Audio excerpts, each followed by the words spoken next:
اعوذ باللہ من الشیطان الرجیم بسم اللہ الرحمن الرحیم یا بنی اسرائیل اذکروا نعمتی التی انعمت علیکم وانی فضلتکم علی العالمین۔ اے بنی اسرائیل، یاد کرو میری نعمت، میرے احسانات جو میں نے تم پر کیے۔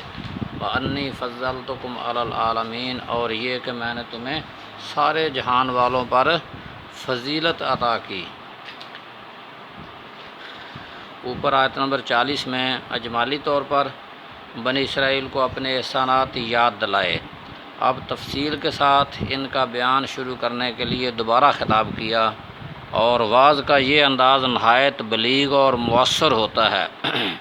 نیز ان کو توجہ دلائی ہے کہ نبی آخر الزمان صلی اللہ علیہ وسلم کی مخالفت اور دوسری بےہودگیوں سے باز آ جاؤ۔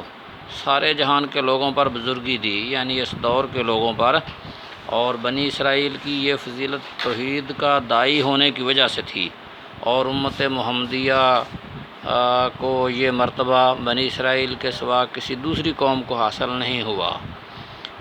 حضرت صلی اللہ علیہ وسلم کی بعثت کے بعد کنتم خیر امت فرما کر یہ فضیلت جو تھی امت محمدیہ کو عنایت کر دی۔ بنی اسرائیل پر جو انعامات کیے اور دوسروں پر ان کو جو فضیلت اور امتیاز حاصل تھا، تو بعد کی آیات میں اسی اجمال کی تفصیل ہے۔ واتقوا یوما لا تجزی نفس عن نفس شیئا، اور ڈرو اس دن سے جس دن کوئی جان کسی جان کے کچھ کام نہیں آئے گی، یعنی کوئی شخص کسی شخص کے کچھ کام نہیں آ سکے گا۔ ولا یقبل منہا شفاع، اور نہ ہی کسی کی سفارش قبول کی جائے گی۔ ولا یؤخذ منہا عدل، اور نہ ہی کسی سے فدیہ قبول کیا جائے گا۔ ولا ہم ینصرون، اور نہ ہی ان کی مدد کی جا سکے گی۔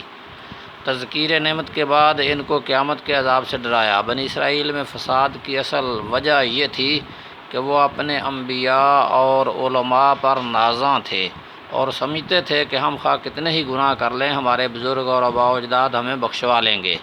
ان کے ذم باطل کی یہاں تردید کی ہے۔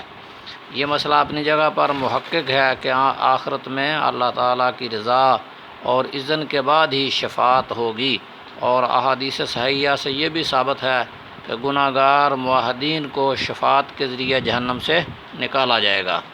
تو یہ اللہ تعالیٰ نے فرمایا کہ قیامت کا دن جو ہے اس دن کوئی شخص کسی کے کام نہیں آ سکے گا، اور اسی طرح سے کسی کی طرف سے بغیر اللہ کے اذن کے سفارش نہیں ہو سکے گی اور نہ قبول کی جائے گی، اور نہ ہی کسی سے فدیہ یا معاوضہ لے کر اس کی جان چھوٹے گی، اور نہ ہی کسی میں یہ دم خم ہوگا کہ وہ بزور بازو کسی کو چھڑا سکے اور کسی کی مدد کر سکے۔ عزیز طلبہ، یہ آیت نمبر 48 پر ہمارا آج کا سبق ختم ہو رہا ہے، اور یہیں سے انشاءاللہ کل ہم آغاز کریں گے۔ تو ترجمہ اور تفسیر جو ہے اچھی طرح سے یاد کریں، اور کسی بھی مشکل کی صورت میں رابطہ کریں۔ وآخر دعوانا الحمد للہ رب العالمین۔